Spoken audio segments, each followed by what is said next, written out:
Terus aku lihat dari kakak-kakak kelasku yang sebelum-sebelumnya juga mereka kok kayak gini banget gitu. Aku tidak melihat proses pembelajaran yang akhirnya cocok secara pribadi di aku kayak gitulah. Waktu itu tuh aku masih ngerasa kayak mana nih yang kayak Nuris, mana nih yang kayak Nuris.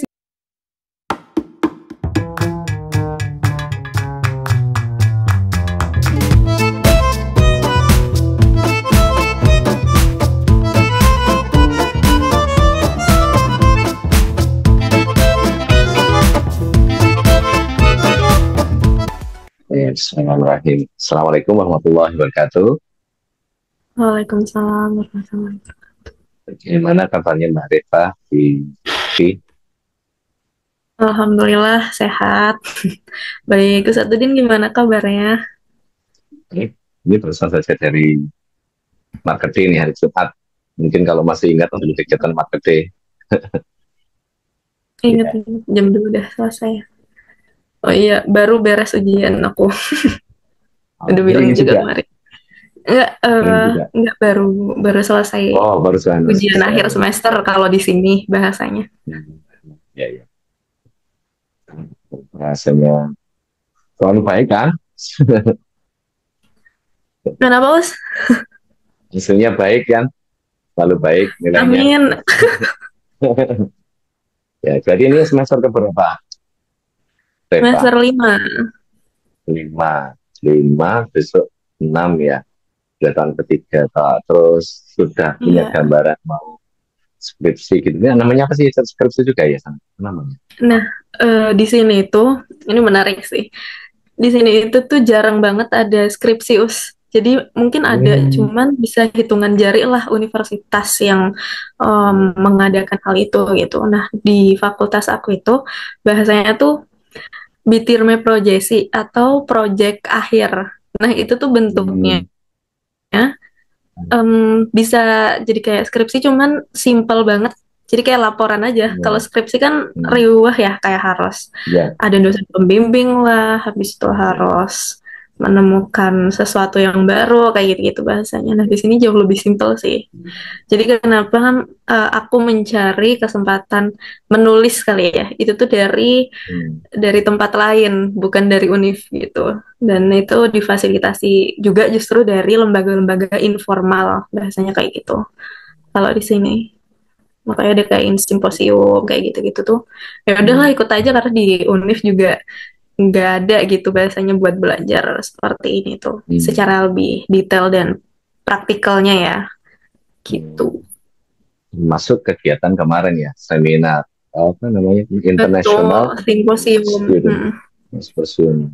Nah, ini ngopi kali ini ya, ngobrol inspirasi ini Oh, oke. terkhusus untuk membicarakan itu nih sebenarnya ya. Jadi mungkin bisa diawali dulu Mbak Reva cerita tentang apa sih kegiatan itu, terus kemudian yang mungkin cerita dulu lah, itu Oh, kegiatan oke, itu apa. prosesnya kali ya, proses Ya, kegiatan itu tuh apa dan seperti apa. Jadi ya. simposium pelajar internasional itu diadakan setiap tahun, mulai dari tahun 2015 kalau nggak salah. Jadi udah cukup lama, karena ini sudah ke yang 10 di tahun ini. Kemudian memang yang mengikuti itu tuh khusus pelajar-pelajar internasional yang ada di Turki gitu, karena Turki itu dilihat ya secara gambaran pengembangan politik dan sosialnya mereka tuh memang mau membuka sebagai negara yang terbuka. Jadinya sangat-sangat Hmm.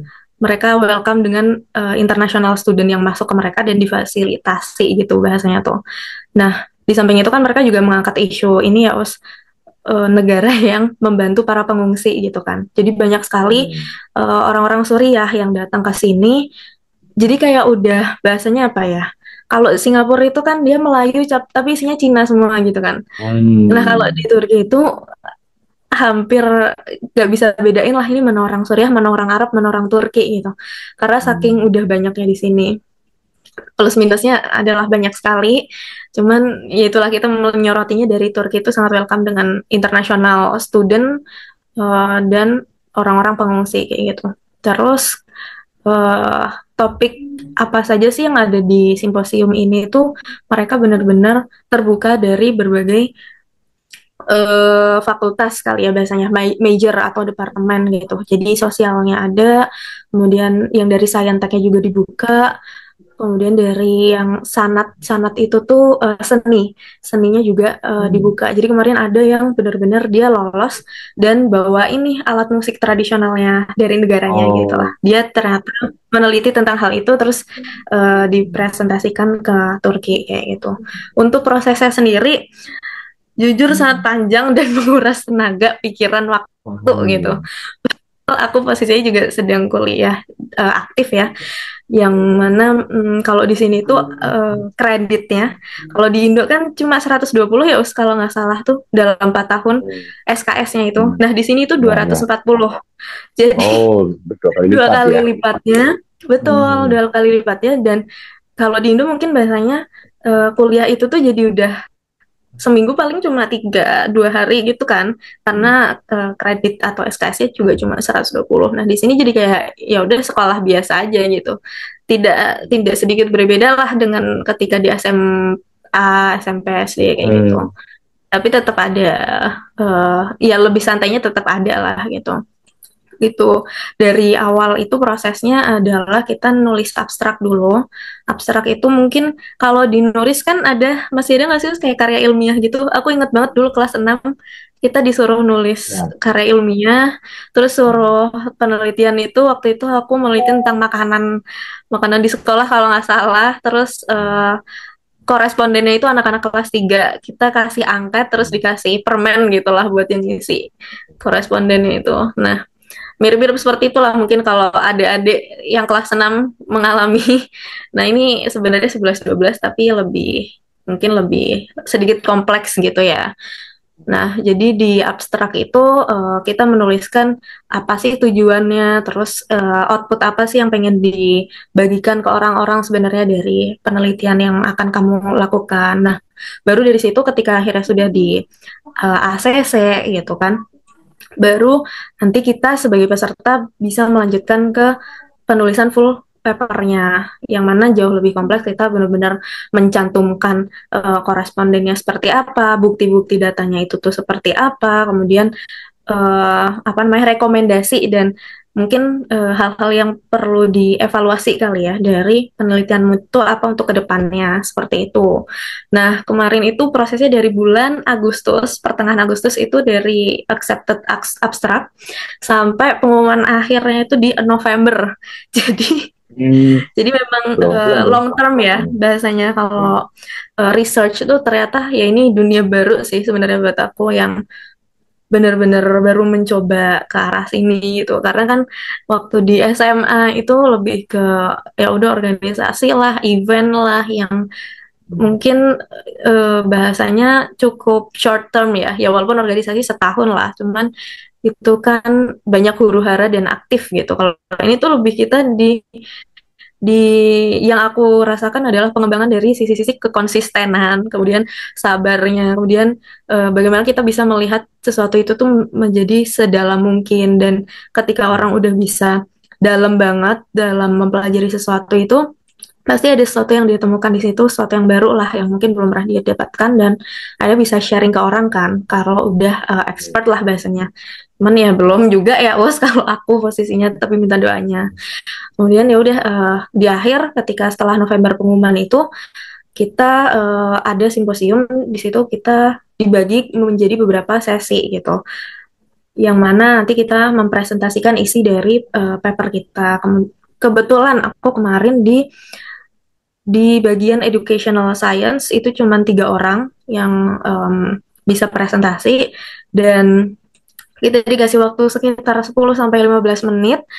Nah, kebetulan waktu aku eh jadi waktu urutan yang kedua presentasi itu ketua UDEF-nya, ketua dari federasinya ini tuh masuk ke ruangan aku kan.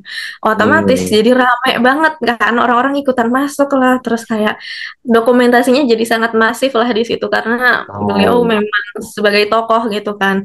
Nah, aku yang baru pertama kali jujur apa ya, pressure bukan pressure, deg-degannya tuh udah banget, deg-degannya udah banget karena kok tiba-tiba jadi rame kayak gitu kan. Terus ya tapi ya apa namanya dengan style yang fleksibel dan sesantai mungkin coba aku bangun lah di ruangan tersebut gitu. Hmm. Dan menariknya justru di situ kan banyak yang datang memang untuk mendengarkan saja ya Us, bukan peserta gitulah bahasanya. Nah, Hmm. itu ada orang dari Kyrgyzstan kalau nggak salah.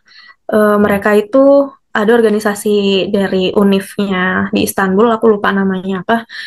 Bener-bener yang kayaknya memang dia mau mempelajari tentang education gitulah. Jadi dia mendengarkannya itu sangat-sangat antusias. Bahkan ketika Hmm. aku membawakan narasi Ingarso Song Tulodo, Ing Madio Hmm. Mangunkorso, Tuturi Hmm. Handayani. Jadi punyanya Ki Hmm. Hajar Dewantara gitu loh. Hmm. Ya, ya. Eh, Maksudnya kan itu menjadi suatu hal yang baru sekali ya mungkin buat orang, apalagi dari segi bahasanya kan berbeda ya.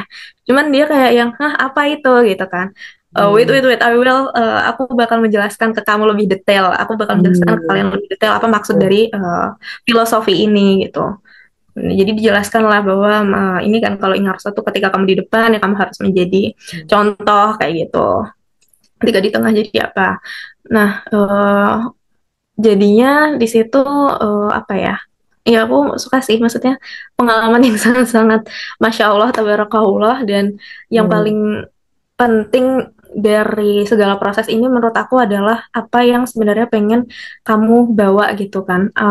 Kebaikan apa sih atau kebermanfaatan apa sih yang menjadi dasar itu semua, karena kalau tidak ada itu di awal mungkin tidak akan sampai sejauh ini gitu. Dilihat dari sisi mungkin Allah ya yang memudahkan jalan-jalannya itu, kemudian dilihat Hmm. dari sisi apakah aku bisa konsisten menjalani hal ini sampai akhir kayak gitu, apakah nanti sustainability output dari hal ini tuh masih akan berlanjut atau berhenti di sini aja gitu kan, kelihatan mana Hmm. yang punya dasar benar-benar originalitas. Itu juga aku ngelihatnya originalitas tuh benar-benar dijunjung tinggi lah di sini ya di Turki. Salah satunya di simposiumnya kemarin gitu. Jadi banyak yang apa namanya bahasanya udah yang S2 atau memang dari segi pendidikannya udah jauh lebih sering mungkin ya dalam menulis itu tuh justru tidak lolos gitu. Aku tidak tahu apa Hmm. faktornya, tapi kan pasti banyak ya. Mungkin mereka bagus secara penulisan, cuman mereka melihat ini oh biasa aja, atau oh ini kelihatan kalau cuman kopas kayak gitu bahasanya, atau bukan Hmm. di-create by orang Hmm. itu sendiri kayak gitu. Nah, Hmm. ya sekarang kan udah zamannya teknologi ya, Us. Bisa banget Ya. kita cuma di chat Hmm. GPT Hmm. atau pakai AI terus Hmm. menuliskan segala macam itu. Padahal yang mahal sekarang itu kan justru originalitas dan apa ya autentikasinya Sendiri. orang kayak Ya. otentik otentik. Hmm. Nah itu yang jauh lebih mahal. Itu sih Hmm. kepanjangan kayaknya aku intronya. Nggak apa-apa, biar kelihatan maksudnya prosesnya itu. Saya pikir itu Iya, kemarin itu tuh itu bagian dari tugas akhirnya Reva gitu loh. Oh, ternyata memang ini ada tidak event betul lain. betul. Belum ya. Ini ada event lain yang memang kemudian nanti akan diakui oleh universitas gitu. Dari sisi Hmm, tadi itu. Iya, begitu atau gimana kalau di sana? eh, nanti di akhir di semester 8 itu kan ada proyek akhir itu ya, Us. Nah, itu aku belum tahu tuh nanti bakal seperti apa prosesnya atau apa namanya? Hmm, apa ya? Bentuknya itu seperti apa. Cuman misal ternyata suruh nulis juga kan jadi kayak lebih memudahkan ya kalau misal aku Hmm. bisa memakai yang kemarin. Cuman menurut aku sejauh ini sih kayaknya jauh lebih kompleks dari yang kegiatan kemarin daripada proyek akhir dari sekolahku. Karena kalau dengar dari kakak kelasku itu dia cuma bilang nanti tuh tugas proyek akhirnya kayak bikin laporan doang cuma paling 10 lembar lah paling banyak gitu. Kayak hah demi Hmm. apa sih gitu. Oh Hmm. jadi memang sesimpel itu ya bahasanya kayak gitu. Makanya kenapa mungkin banyak sekali lembaga-lembaga informal mungkin ya Mas yang memfasilitasi dari sisi-sisi itu.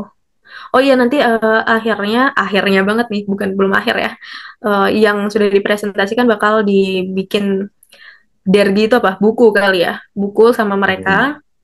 terus dicetak gitu. Banyak sih aku melihat yang sebelum-sebelumnya juga orang Indo ada yang menulis juga di situ, anak-anak S2 yang akhirnya di post juga sih di websitenya mereka kan ada ternyata.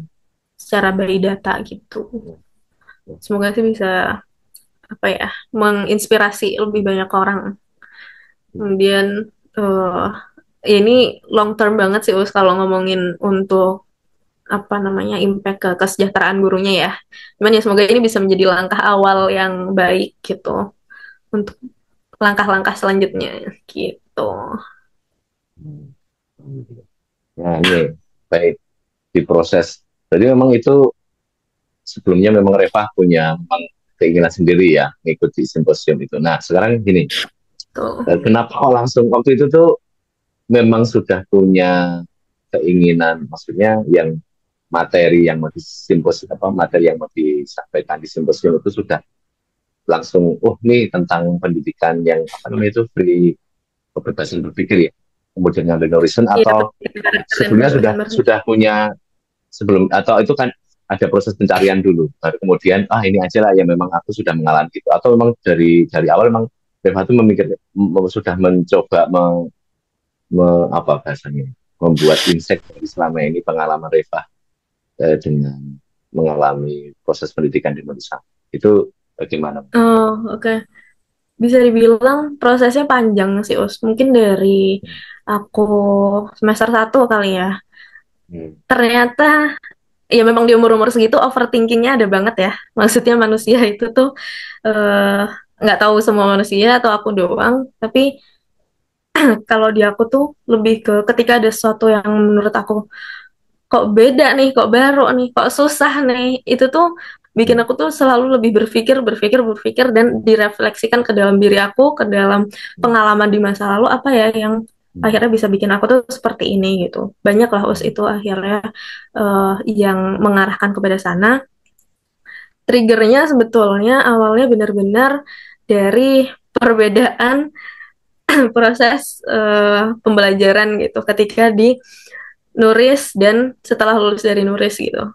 Aku sempat Hmm. cerita juga ya kalau satu din waktu wawancara itu kan aku Hmm. mengalami atau terekspos dengan sekolah alam dan sekolah negeri gitu bahasanya. Nah, Hmm. sedangkan di Indonesia itu kan lebih banyak secara jumlahnya itu lebih banyak sekolah negerinya daripada yang Hmm. alam gitu kan. Hmm. Nah, aku yang merasakan ketika itu ini boleh diomongin atau disensor ya, Us?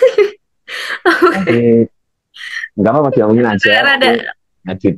menyeramkan sebetulnya. Nggak apa-apa. Tapi kalau Karena gini, nggak usah uh, khawatir, nggak usah khawatir.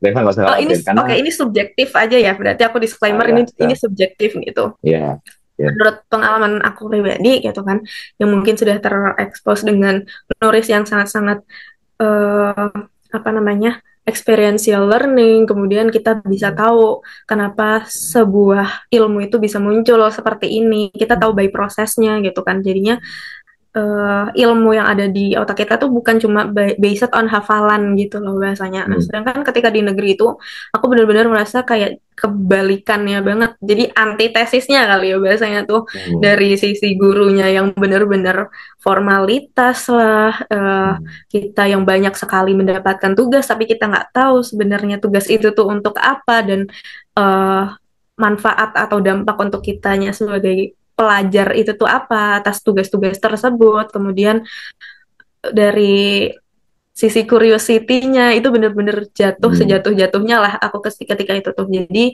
kalau bisa dibilang prosesnya mungkin dari pengalaman pribadi ya yang kenapa kok bisa sampai ada hal-hal seperti ini gitu loh. Maksudnya menurut aku ini perlu diperbaiki lah bahasanya di Indonesia ya terutama. Dan sebenarnya ada di fase sempat ada di fase bahwa aku mau apatis saja gitu loh sama sama hal Waktu di negeri ya, waktu di negeri ya. isu ini ya karena Oh, pertama oh. sulit pasti isu pendidikan ini eh, Hmm. pertama sulit kedua itu tuh jalan yang sangat panjang kemudian itu eh, isu yang sangat kompleks gitu karena berhubungan dengan manusia kemudian birokrasinya lah sistemnya lah karena aku kan mikirnya kan pengen pengen semua sekolah di Indonesia gitu ya bahasanya tuh Ya, ya, ya. sampai ternyata manuvernya adalah ke psikologi sebenarnya cuman ternyata memang kayaknya Allah ya ini yang mengarahkan jadi aku dapat psikologinya tapi tetap suruh bahasanya kayak tetap suruh belajar tentang pendidikan juga gitu bahasanya. Nah, Hmm. sampailah aku di sini di semester berapa ya? Semester 4 kalau nggak salah, itu tuh ada mata kuliah ini pilihan. Nah, itu tuh judulnya adalah tentang pengembangan karir dan pembelajaran seumur hidup. Yang aku pada saat itu orientasinya masih, oh ini karir berarti ke arahnya psikologi lah gitu kan. Nanti gimana kita bisa membangun sesuatu yang karir banget gitu. Nah, ternyata beda banget itu ngomonginnya tentang guru sebagai pembelajar seumur hidup. Bagaimana dia bisa Hmm. menjadikan orang sebagai seorang pembelajar seumur hidup karena di zaman sekarang itu orang itu udah terlanjur banyak memiliki skema di otaknya yang dibangun ketika kecil yang salah gitu lah bahasanya. Banyak Hmm. bias-bias kognitif yang dibangun. Jadi di situ lebih gimana caranya kita bisa mengeducate orang yang sudah dewasa, yang mana secara kognitif, secara emosional, secara perilaku itu tuh mereka udah jejak lah bahasanya. Mereka kan udah punya stand position yang sangat-sangat kokoh ya bahasanya yang mana untuk dimasuki ilmu baru tuh sulit, lebih sulit daripada anak Ya, kecil kayak gitu ya, kan, daripada betul, anak ya. SD lah bahasanya, yang Hmm. mana mereka masih sangat terbuka untuk hal-hal baru gitu. Nah, namanya androgogi kalau kalau Andragogi ya, anak itu kan autism. pedagogi ya kalau nggak salah. Androgogi gitulah. Nah, Andragogi di bukan? situ sampailah kepada ada namanya neoliberalisme gitulah teorinya bahasanya si Hmm. Pak siapa aku lupa itu dia mm, melihat pendidikan bukan sebagai pembentuk mesin atau tenaga kerja Hmm. aja kayak Hmm. gitu kan, yang mana dosennya memang sangat-sangat menurut aku sangat-sangat pinter, Orang Turki jeniun ya, orang gitulah. Turki. Orang Turki udah Hmm. profesor kebetulan dan Hmm. ternyata beliau itu kayaknya penulis yang udah terkenal gitu loh Us di sini. Aku kan sebagai Hmm. orang asing nggak kenal ya, Ya, maksudnya ya, ya. bukan yang terus bacaannya bahasa Turki semua juga sebetulnya. Ah, ya. Cuman beliau itu sampai yang aku search kan di Google tuh banyak kayak ngadain apa meet and greet gitu lah bahasanya buat tanda tangan bukunya Hmm. dia, beliau Ah, seperti ya. itu. Dan ketika ke ruangannya pun di depan pintu ruangannya juga ada ini kayak flyer ya gitu. Ini kalau misal mau datang ke acara bedah bukunya beliau atau penandatanganan bukunya Hmm. beliau kayak gitu gitulah. Dan Hmm. masya Allahnya tuh beliau masih nyempetin datang buat ngajar, bukan Hmm. terus dikasih ke asistennya beliau gitu loh Ah, biasanya. Biasanya ya, kalau ya. profesor kan udah sibuk ya dengan Ya, segala betul. kegiatannya Penelitian itu. dan Nah, beliau sebagainya. itu tuh bener-bener dan Hmm. pendekatannya pun juga pendekatan personal. Jadi semua anaknya itu Hmm. tuh bisa bahasanya apa ya? Merasakan treatment yang berbeda satu sama lain gitu. Makanya Hmm. mungkin bisa jauh lebih berkembang bahasanya seperti itu. Nah, akhirnya Hojanya itu Hoja itu dosen ya bahasanya Hoja bahasa Turki. Dosennya itu meminta kita untuk mewawancarai salah satu guru favorit kalian gitulah. Based on nanti dikasih tuh pertanyaannya apa aja. Nah, setelah itu aku justru baru realize gitu ya. Ya biasalah orang belajar juga pasti baru setelahnya ya baru paham kenapa guru itu memberikan tugas seperti itu gitu. Ya, Nah, ya. nah di situ tuh baru muncul bahwa oh ternyata keresahan aku tuh selama ini di sini ya gitu. Hmm. Dipancing dengan di-trigger dengan pertanyaan-pertanyaan dari dosen aku tadi untuk ditanyakan ke Hmm. guru. Waktu itu aku minta Miss Teti dari Saleo, kalau Satuddin Hmm. kenal. Dan fun fact-nya adalah apa yang disampaikan Miss Teti itu bahasanya semua yang ada di dalam teori pembelajaran aku itu. Dan di situ bahasanya gini, apa namanya? Presentasi paling baik adalah presentasinya Sofina kayak gitu bahasanya karena Hmm. ternyata teman-teman Turki aku itu bahasanya kurang gimana ya? Mereka kurang terekspos dengan hal-hal yang bersifat kebebasan berpikir gitu loh. Jadi Hmm. mereka justru bingung ketika diberi tugas untuk eksplorasi atau wawancara yang ya udah terserah kamu mau mengkonsep seperti apa, terserah kamu Hmm. Ya, ya, mau ya. mau kuriusi Hmm. apa ya, mengikuti curiosity kamu tuh sedalam apa gitu. Ketika diberikan kebebasan itu justru kan ada salah satu orang Turki dulu yang presentasi pertama ya. Itu bener-bener dikritisi Paul gitu loh sama Bisa. dosen aku. Hmm. Kamu kenapa kayak gini? Ini bukan yang ingin saya harapkan. Kalau kayak gini mah Hmm. saya bisa baca di internet gitu. Ini saya bisa baca di Oh. Google kayak gitu-gitu.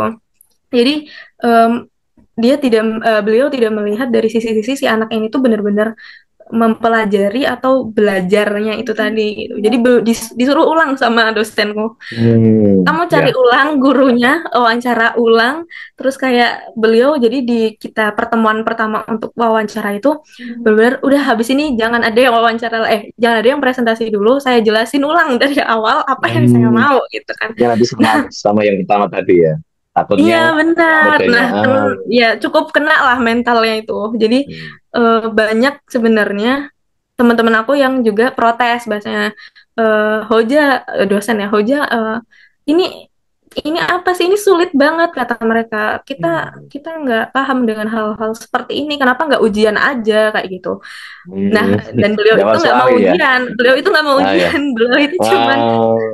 cuman mau dari situ aja dan proses penilaiannya pun juga nggak cuman dari beliau tapi dari teman-teman sekelasnya itu juga suruh menilai Hmm. presentasi si anaknya ini gitu ya saling lah gitu komprehensif banget lah udah jadi itu literally kayak pekan depannya lagi baru kita presentasi ulang kayak gitu nah kebetulan karena aku merasa sudah pas dengan apa yang dijelaskan ulang dengan hojanya itu tadi jadinya kayak ya udah aku nggak perlu ngulang lagi dan alhamdulillahnya lancar dan teman-teman aku pun juga ketika itu tuh ngerasa bahwa oh menarik nih kayak gitu nah dari situ aku sebenarnya muncul semangat kali ya us bahasanya semangat untuk Hmm. membawa isu ini tuh menjadi sesuatu yang lebih besar lagi sebenarnya kayak gitu. Jadinya temen aku di tahun sebelumnya kayaknya kakak kelas aku sih bahasanya. Dia minta tolong aku suruh koreksi abstraknya dia. Padahal itu aku masih semester berapa ya? Kelas 2 lah. Sedangkan dia udah semester 5 kalau nggak salah.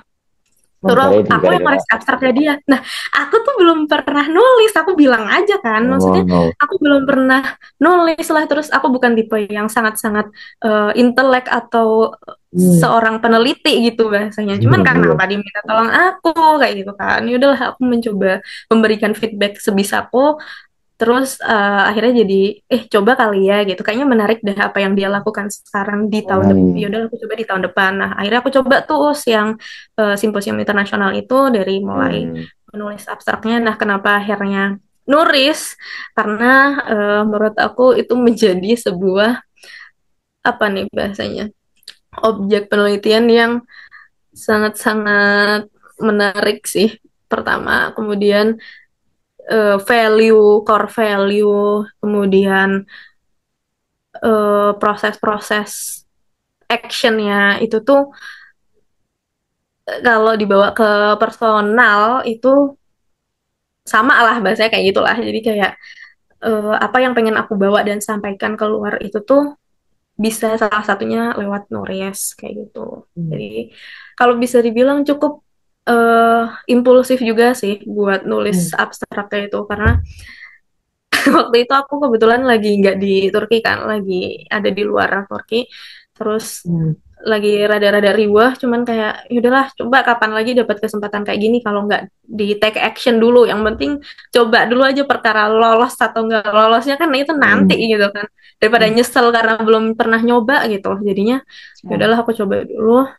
Tapi alhamdulillahnya ini privilege ya mungkin bahasanya privilege untuk orang yang study abroad di luar negeri itu tuh punya relasi dari anak-anak S2 dan S3 itu. Yang mana mereka itu nge-treat kita bukan sebagai orang yang jauh lebih pintar atau sebagai kayak dosen gitu biasanya. Padahal Hmm. Iya, iya. mereka-mereka itu tuh dosen kalau di Indo.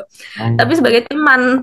Jadi aku bisa sesantai itu untuk minta masukan ke mereka. Mereka sharing tentang apa sih sebenarnya dunia akademisi itu gitu. Kemudian apa aja yang akhirnya perlu diperhatikan atau dipertimbangkan di dalam dunia ini. Kemudian apa namanya, sebenarnya kan sisi-sisi praktis di dunia banget nih, di maksudnya di society kita itu kan harus berangkat dari keilmuan ya, harusnya bukan dari apa ya, skema-skema yang mistis atau skema-skema yang belum diuji berdasarkan keilmuan secara logiknya kayak gitu. Itu kalau Betul. dilihat kan di Indo kan banyak sekali ya hal-hal mistis tuh yang mengarahkan hidup manusia gitu kan. Jadi Ya, kayak ya, masih ya, itu masih kental lah bahasanya tuh. ya, Kayak ya. aku nggak mau ke luar negeri karena takut nanti ada sesuatu yang apalah yang mistis-mistis gitu jadinya Ya, itu ya, tuh ya. bisa menghambat orang untuk Hmm. sebenarnya tidak seperti itu gitu loh, kita ada di dunia ya, nyata yang bisa diuji secara rasional kok gitu, karena kalau bahasanya kayak santet aja lah us ya, kan ada yang bilang Ya, santet itu kan berdasarkan keilmuan tuh tidak ada gitu loh, jadi ya. si Ferry Ilmiah ya, Irwandi. bisa sih. Ya. Ya, kalau Ustadz tahu itu Ferry Irwandi itu benar-benar bikin video untuk, ayo mana ini dukun yang berani bilang kalau santet itu tuh beneran ada gitu. Komen di Hmm. bawah karena saya bisa menjelaskan secara ilmiahnya bahwa itu tuh bukan berdasarkan mistis-mistisan tapi dari fisika kayak gitulah bahasanya. Hmm. Jadi ya itu sih aku mungkin aku bersyukurnya adalah mungkin kalau di Indo belum bisa bertemu anak-anak S2 atau S3 yang bisa jadi sedekat itu sama aku kayak gitu. Kemudian bisa membawa aku sampai sejauh ini. Itu benar-benar bukan karena aku sendiri sih. Itu banyak sekali apa ya, pihak-pihak yang ada lah di balik itu. Ya yang paling utama ya Allah gitu kan us bahasanya Ya. gitu. Apa ya udah terjawab belum ya? Ini dari Nah, sudah cukup. pengalaman Jadi, pribadi, terus ya, triggernya dari dosen aku itu, terus sampailah ke kemarin. itu Gitu. memang bukan bukan apa ya, bukan pemikiran Reva apa namanya, kamu ingin biasanya kan pragmatis ya karena oh ikut sebuah stasiun apa ya aku ikuti ya kan itu ah ini aja gitu Oh, karena memang berangkat dari keresahan tadi ya keresahan-keresahan betul-betul. tadi bahkan kuliah pun eh, sebagai harapan usaha untuk memang benar menjawab keresahan tadi gitu kan ya. Jadi memang Betul-betul. waktu Reva lulus SMA itu memang sudah muncul keresahan itu ya, meskipun kemudian tetap ngikutin sistem harus UN dan sebagainya gitu. Aduh, putus us tadi. Gimana? Oh terus oke, okay. Ya, ya kembali lagi. Jadi waktu Reva lulus SMA itu kan udah tadi cerita ada keresahan tadi ya. Oke, oke. Ah. Nah, keresahan itu di ujung-ujung mau lulus SMA ya. Iya, bener banget. Dan so, tapi kemudian waktu itu sudah ada pilihan setelah ini tuh aku mau ngapain itu. Apa kemudian kok sampai kemudian ke Turki pilihannya itu kan sama si Kesa ya waktu itu. Nah itu kenapa? Nah itu tuh kemudian kan berarti kan harus ikut UN dan untuk Mm-mm. ke Turki itu Nggak ada apakah UNS. harus menyertakan UN juga kah atau sampai kemudian Oh, untuk mencari jawaban-jawaban pesan tadi itu? oke.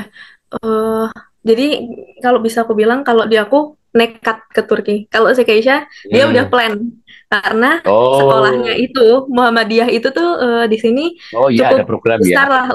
Ya si Keisha kan Ya Muhammadiyah cukup besar jaringan. Betul. jaringannya. Kemudian dia sudah terekspos, sudah terpapar dengan Turki, bagaimana dia nanti di sana akan belajar dan lain sebagainya. Nah, sedangkan aku yang pada saat itu tuh dari negeri gitu kan, Hmm. mana ada orang negeri ke Turki tiba-tiba kan.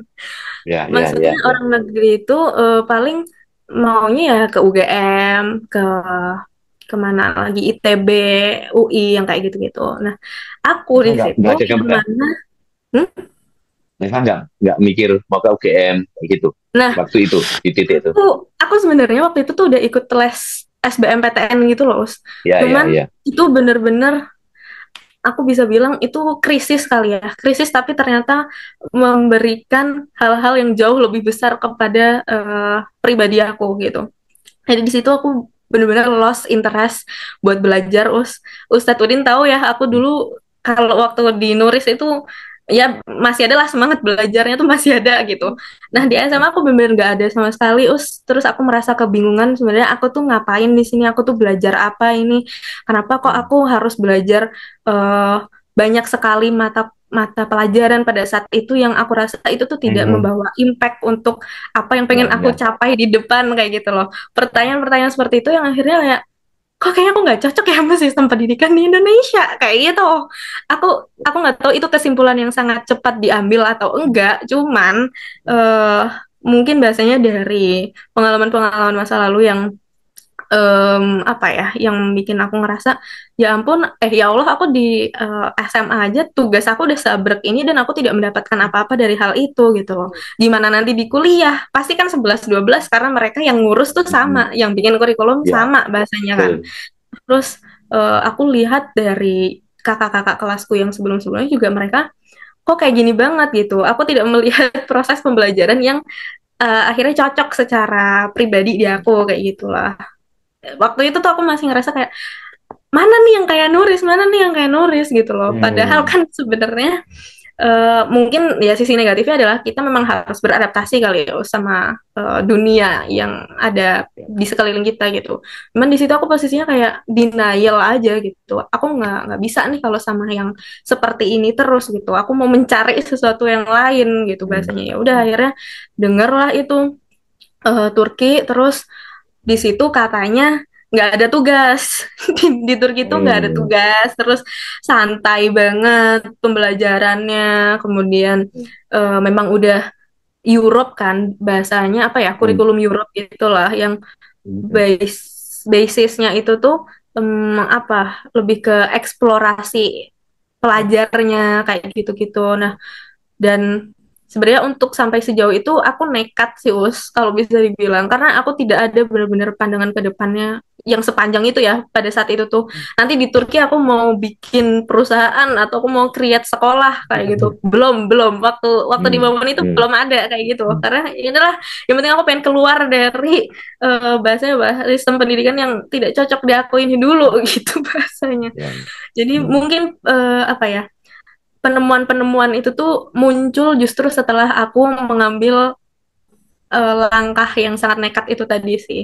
Dan Hmm. itu ya datangnya dari Allah. Hmm. Jadi em, aku pernah dengar ada yang bilang tuh orang orang pinter belum tentu bisa survive ketika dia tidak punya keberanian kayak gitu kan. Tapi orang Hmm. yang mungkin rata-rata lah bahasanya, dia bisa melebihi orang yang pintar itu karena dia punya nyali gitulah bahasanya. Nah, Hmm. itu mungkin salah satunya yang aku rasakan juga justru kebentuknya itu tuh dari Nuris gitu. Gimana akhirnya punya mental yang Iya. bisa lebih dulu tumbuh daripada orang-orang seumuran aku gitu, bisa punya keberanian sebesar itu untuk mengambil decision yang mungkin kalau orang lain kan mikirnya sangat-sangat kompleks gitu ya, panjang banget lah udah sampai jauh ke depan, tapi sampai akhirnya tidak bisa membuat orang itu membuat aksi nyata kayak gitu kan.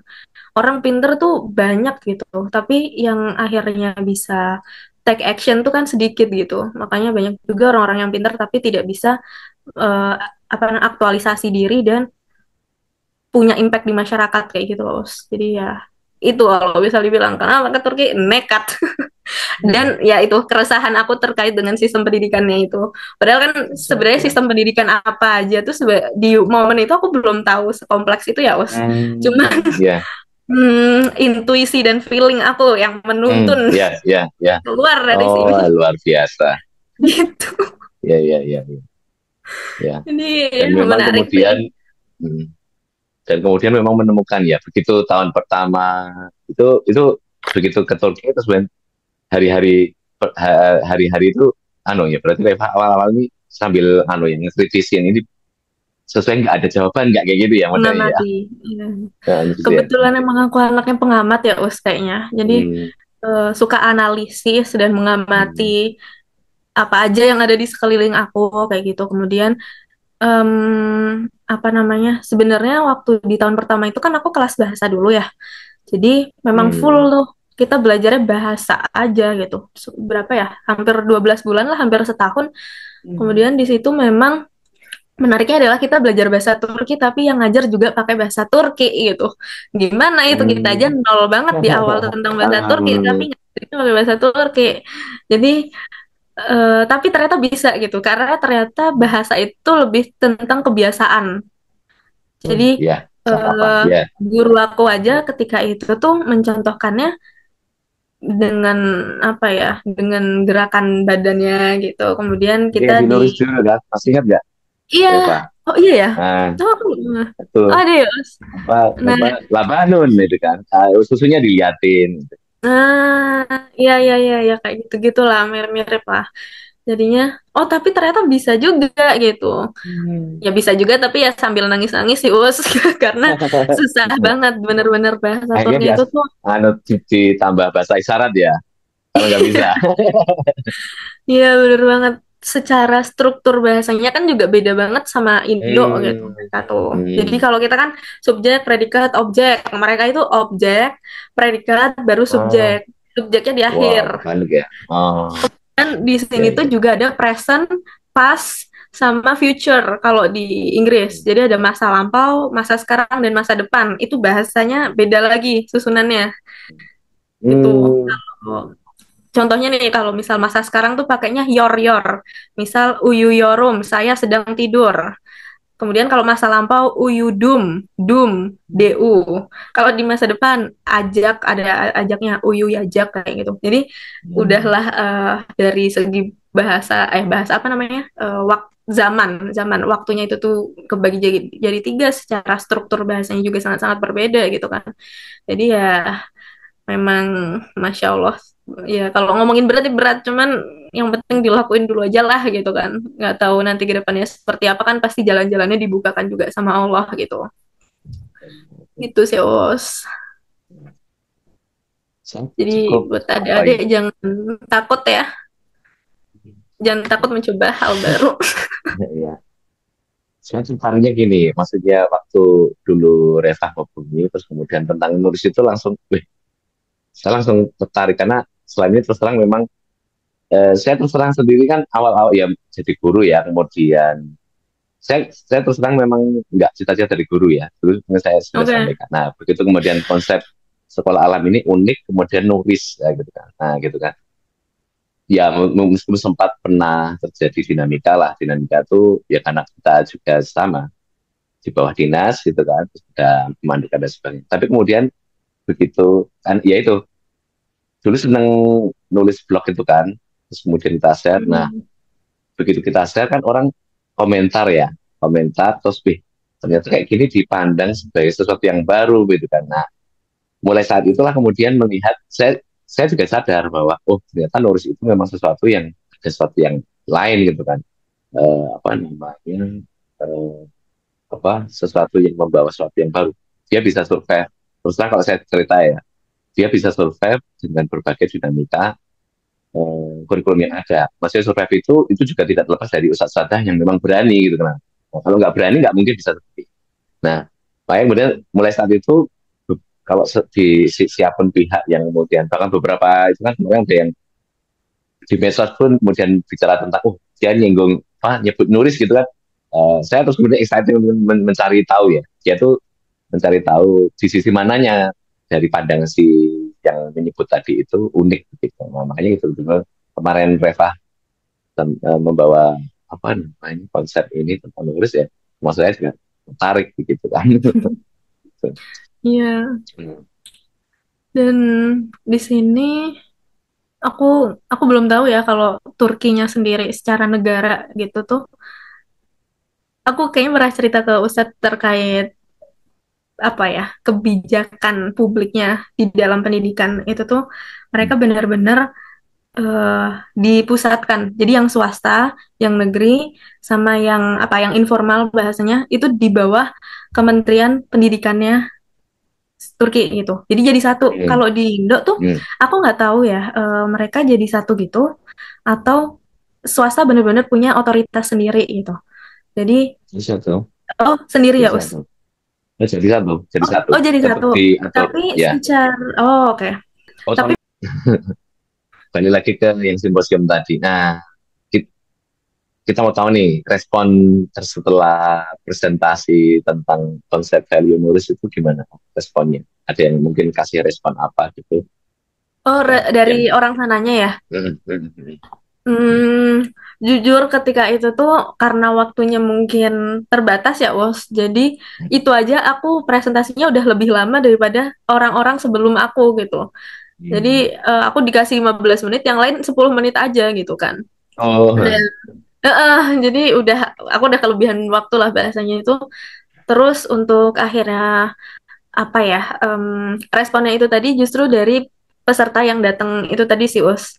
Aku sempat bilang di awal kan bahwa mereka terlihat excited dengan em, lebih ke filosofinya sih aku ngelihatnya sama konsep yang alam atau experiential learning ini tadi.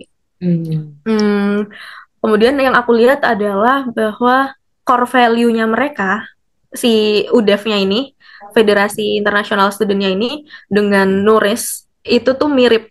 Jadi mungkin kenapa aku diterima juga kali ya, gitu. Aku lolos juga. oh, iya. Salah satunya aku ngelihatnya dari sisi situ, karena seperti yang kita tahu, Turki adalah negara sekuler, dan si Hmm. UDEF-nya ini bahasanya jadi antitesisnya gitu. Antitesis Hmm. dari negaranya ini sendiri gitu, bahwa mereka punya core value berdasarkan Al-Quran dan Sunnah kayak gitu. Bahwa Gitu ya. aku pernah dengar Hmm. salah satu ketua atau pendiri atau sesepuhnya mereka itu tuh bilang apa namanya, gimana ya, untuk melihat kebesaran Allah kita harus bisa melihat sekeliling kita juga, which is alam kayak gitu bahasanya. Jadi ketika kita Oh, bisa melihat kenapa ya semua itu tuh ada padahal dia kecil banget, padahal kayak nggak ada gunanya gitu, tapi kenapa kok dia ada gitu. Jadi ketika orang itu punya keimanan, dia bisa melihat bahwa itu adalah tanda kebesaran Allah kayak gitulah. Aku pernah dengar ya, itu tuh dari orang sana kayak gitu. Jadi oh, mirip banget ini sama yang ada di Nuris gitu kan. Jadi mungkin mereka merasa kayak ini kayaknya bisa nih jaringan jaringan saya, jaringan kita dengan yang ada di Indonesia ini tuh, aku nggak tahu ya, ini pikiran liar aku aja, Us, untuk akhirnya bisa dikolaborasikan gitu loh, bahwa ini pemikirannya tuh bisa mendukung kita sebagai federasi yang ada di negara sekuler kayak gitu. ya, Itu ya. sih yang aku lihat. Man di situ mereka, nah kebetulan nggak tahu sih waktu itu siapa ya, chairman itu kepala ruangan aku pada waktu itu tuh kayak ini Pak Baris Osman itu, beliau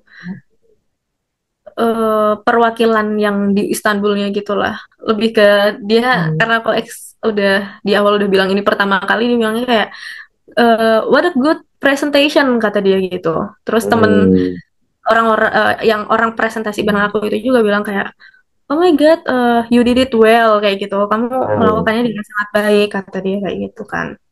Jadi kalau ngomongin responnya seperti itu secara garis besarnya ya, Os, gitu. Baru satu ya yang lain dua kayak gitu. Apa nomor lain Gimana? maksudnya? Dari sisi level kan Reva baru S1 gitu kan. Yang peserta lain udah Oh S2. ya Allah, itu masya Allah tabarakallah juga sih, Us. Aku alhamdulillah, maksudnya ya harus disyukuri. Aku juga tidak tahu ternyata cuman aku yang S1, enggak cuman aku, maksudnya Oh, ada rata-rata juga. bahwa Iya, iya. ada yang PhD juga, lebih banyak S2 S3 di Luar situ. biasa. Karena memang kayaknya itu ranahnya mereka ya, Us. Untuk udah sampai sedalam itu gitu.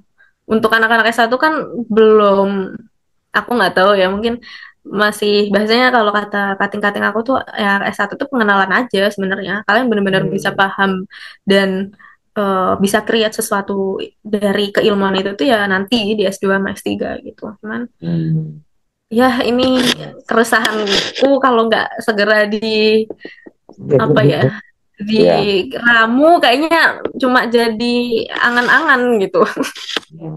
ya. Cuma jadi overthinking overthinking aja. Apa namanya?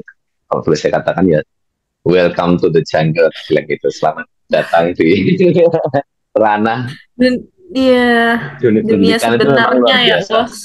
Ya, maksudnya memang perjuangan yang luar biasa dan pendidikan itu kan investasi sebagai sebuah negara. Kenapa orang ya kayak tadi tuh Reva cerita tentang Turki itu mungkin sudah sadar ya mereka menginvestasikan kemajuan negara itu kan. Dia Lewat lihat pendidikan pendidikan. itu beneran. Indonesia itu masih saya sendiri masih merasa ya pendidikan itu jadikan sebagai kayak untuk bisnis atau apa ya mencari. Jadi Hmm, bukan benar-benar orang untuk bahwa ini tuh nanti efeknya luar biasa kepada negara itu masih apa belum ada kesadaran itu yang saya lihat sih. betul betul. Sebagai guru Kemarin ya juga. bagaimana ya itu makanya saya bersemangat ya untuk bagaimana sampai bila saya mengelola medsos dan sebagainya. Kayak konten-konten itu saya ingin buat konten yang bukan sekedar hanya dokumentasi, tapi memang ada value yang dengan beberapa itu kan saya sitir-sitir. Terus saya suka kayak Renat Kasali gitu kan. Terus beberapa kayak kisah jalan yang dia parenting yang memang sesuai dengan apa core value-nya Nurul Islam. Terus apa planning berikutnya, Reva? Aduh, Ini punya oh, yang keresahan. gitu. Dan memang memang harus selesai, Evan. Jadi memang saya coba lihat-lihat orang-orang pemikir besar Indonesia perjuangan saya di Indonesia itu memang diawali dari keresahan. Jadi dengan keresahan itu kan apa ya ngobrol, ketemu, nyari, ya itu kan kayak orang haus atau lapar itu kan dia nyari banyak hal itu kan ini kemudian untuk dipuaskan itu. Apa punya kayak apa ya? Mungkin apa circle yang memang Oke. ngobrol tentang pendidikan gitu. Memang harus itu Eh, di Ustadz perusahaan itu Tadin harus tadi sempat diwadahi. kayak gimana, Mas? Ya, perusahaan itu harus istilahnya bahasanya apa ya? Di di packaging Dirawat, dengan baik dirawat. gitu kan. Nah, dirawat dengan baik sehingga Oh, nanti kan oke. jadi aksi bahasanya ya keren lagi jadi gerakan, movement gitu loh. Gitu. Mm-mm. Ustadz Tadin tadi sempat bilang, oh ikut simposium ini bukan karena pragmatis aja ikut-ikutan gitu kan. Ya. Aku untuk bisa sampai ke tahap ini, dulu aku menjadi sangat orang-orang yang menjadi orang yang sangat pragmatis kalau bisa dibilang. Jadi Hmm.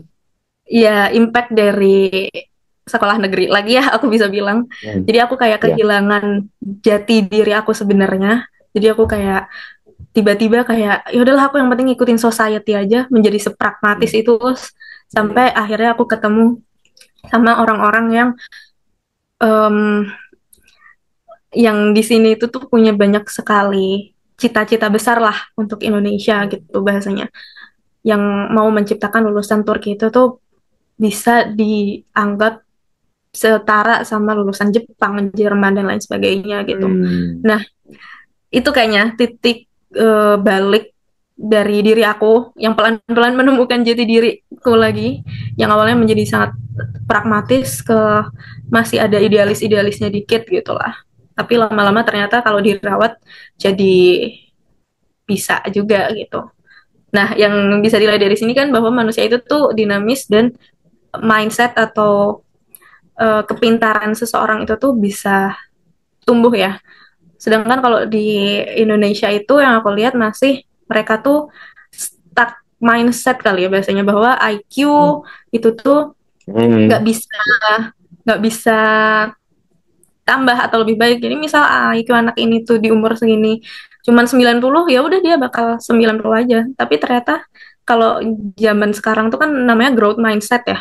Jadi bahwa kepintaran seorang itu tuh bisa diasah loh. Dan misal dia tuh jenius tapi nggak diasah, dia bisa jadi turun malah kayak gitu. Nah, kalau ngomongin plan selanjutnya based on itu tadi sebenarnya panjang sih, Bos. Aku eh pengennya kalau ngomongin visi besarnya itu lebih ke membuat Indonesia punya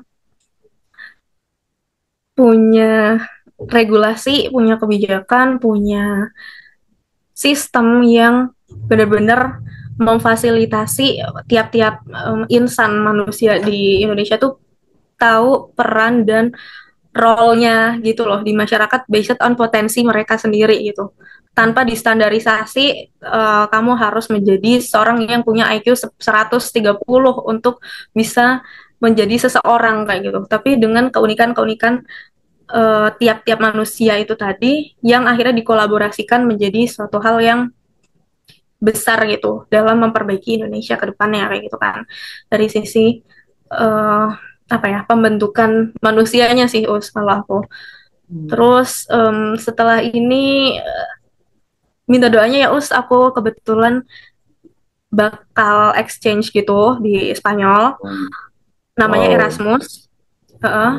Hmm. Itu juga dari UNIF difasilitasi, Hmm. tapi kita kayak ya seleksi juga gitulah dari UNIF. Terus kebetulan nanti di Universitas Sevilla itu aku kan jurusannya sebenarnya psikologi konseling, tapi di sana nggak ada psikologi konseling, jadi dimasukinnya ke pendidikan dasar. Nah, Hmm. aku yang pragmatis mungkin akan menolak hal ini ya Us, tapi Ya. karena masih masih kayak apaan sih ini, aku bisa dapat apa dari sini gitu kan. Tapi sekarang aku melihatnya udah lebih kepada keilmuannya. Jadi apa yang bisa aku ambil dari sana yang nantinya bisa mungkin direplikasi, mungkin bisa disesuaikan dengan kebutuhan orang-orang di Indonesia kayak gitu. Apa yang baik bisa dibawa dan bisa diterapkan di Indonesia. Aku sih berharapnya bisa bisa terus menjadi orang yang bermanfaat dan sehat yang pertama, karena kalau nggak sehat nggak bisa Iya. Hmm. menjalankan itu semua. Kemudian nanti pengennya ketemu sama orang-orang yang punya keresahan yang sama-sama aku, jadi kita bisa sama-sama create sesuatu project kecil dulu aja lah bahasanya, nggak usah yang gede-gede, cuman value yang ada itu tuh bisa konsisten dan apa ya, dampaknya itu kerasa, itu dulu yang penting. Terserah lah mau dibilang nggak wah-wah dulu, tapi yang penting kita punya core value yang kuat dulu di dalamnya. Untuk seperti apa ininya, stay tune aja, us minta doanya. Tapi Ya. visi besarnya adalah seperti itu. Iya. Gitu. Minta doanya yang Saya rasa orang pembelajar itu ngalir ketemu dimanapun tempat itu kayak apa ya, kemudian mencari potensi stakeholder dan sebagainya untuk apa namanya mendukung. Ya kalau saya baca Reva udah punya prinsip, punya mindset, dan value yang kemudian dimanapun itu nantinya tuh bisa di apa misalnya melengkapi gitu, mencari sesuatu yang memang mendukung oh iya, prinsip-prinsip itu. karena manusia nggak bisa sendiri ya us. Iya, Kalau iya. misalnya Nanti dan saya akan ketemu gini. Jadi ini mungkin saya yang masalahkan ya, mungkin akan Reva akan ketemu ya, karena sudah punya yang dipegang ya, prinsip yang dipegang. Nanti tiba-tiba kita kemana, ketemu dengan siapa, dia ngomongnya tuh seperti ya kayak tadi tuh yang katakan Reva tadi Pak Udev ya, Udev seperti kayak padahal belum pernah ketemu, tetapi mempunyai kayak kayak value yang sama gitu kan. Nah, oke. nah kayak gitu loh. Nah gitu. Terus nanti ketemu Jadi orang kayak yang cocok ya, saling tarik menarik lah bahasanya, karena core value-nya kalau udah sama. terus atau nggak tahu ya, ini yang mungkin ajaib lagi itu ditemukan dengan sesuatu yang tidak disangka begitu kan. Ya kan memang kita mencari ya kan, karena ya itulah kalau di Quran itu kan barang siapa nyari maka Allah akan buka jalan banyak gitu kan. Membukakan Nah gitu. jalan. Karena itu memang mencari, bukan bukan menunggu gitu kan. Ya, Ya, ya, ya. ya, ya Value-nya semoga haruslah sukses bergerak. ya. Sukses Amin, Rifah benar gitu kan juga. ya. Semoga Nuris juga Dengan semakin inovatif, ya, makin yang jaya. penting itu ya tadi itu ya, apa ada value yang memang kemudian bukan sekedar hanya insya Allah kalau kayak saya lihat ya untuk survive secara dasarnya apa ya, secara minat siswa itu Nuris sudah harusnya lewat lah gitu. Artinya ini sudah taraf Nuris harus bisa mensiarkan tadi itu value-nya sehingga bisa orang terinspirasi untuk bergerak sama. Ya mungkin yang makanya saya tertarik pada apa yang dilakukan oleh Reva itu di situnya. Banyak banget Baik, lagi. terima kasih Reva atas waktunya. Semoga ini jadi sesuatu. Ya ini bagian nanti kita share ya, jadi bahan apa? Ya, apalagi Reva juga eh, alumni Nuris yang istilahnya apa ya? Nuris itu bukan sekedar hanya apa pasti membangun kebiasaan, tapi membangun mindset, Hmm. membangun apa, value-nya itu benar-benar ada di lulusannya begitu, bukan sekedar itu. Baik, terima kasih Eva atas waktunya. Sampai ketemu lagi ya. Dan Terima kasih juga amal baik. kesempatannya, Semoga Oke. yang nonton bisa nangkep ya apa yang aku sampaikan. Walaupun rada-rada muter-muter tadi kayaknya. Oke. Terima kasih Reza ya atas waktunya sekali Oke. lagi. Ya, mohon maaf kalau ada kesalahan atau kekurangan di, di apa podcast ini, di ngopi ini, gitu. Baik, kita akhiri. Baik. Terima kasih dan tutup dengan satu itu salah. Alhamdulillah. Terima kasih sekali lagi dan sampai ketemu lagi. Assalamualaikum warahmatullahi wabarakatuh. Waalaikumsalam warahmatullahi wabarakatuh. Terima kasih.